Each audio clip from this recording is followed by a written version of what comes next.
Cool, now that we have the massive wing on the car, we have to take care of something first. When you're putting aero on the car, you want to make sure that it's completely balanced.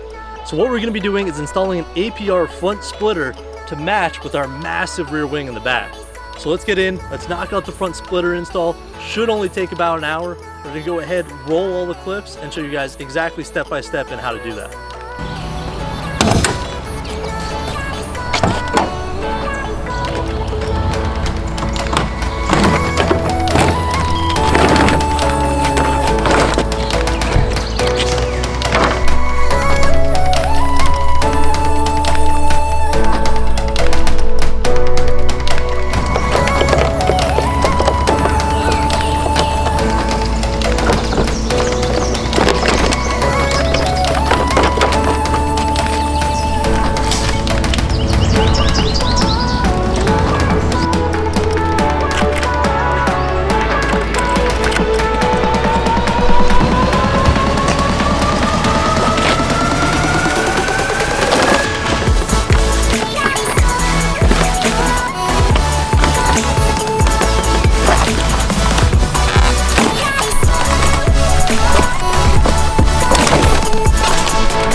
So I have no idea how a 2-hour job turns into 5 to 6 hours, but we somehow managed to pull it off. But I learned a whole bunch too. Again, remember, this does not come with any instructions, so we kind of worked through everything in the whole process.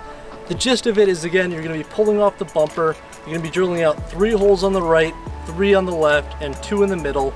And then essentially what you're going to do is mounting up your splitter rods, and then it's going to be as stable as can be. This coming Tuesday is when we're going to finally release that APR wing. We're installing it today, but we're going to be releasing the video come Tuesday. So stay tuned for that. I know you guys have been waiting for that video. And if you were surprised by the APR wing, it's actually going to be the same process for installation between the APR wing and a ZL1 1LE wing. So stay tuned for that video. It will give you the full guide on how to install a wing on your car. See you guys in the next one. Peace.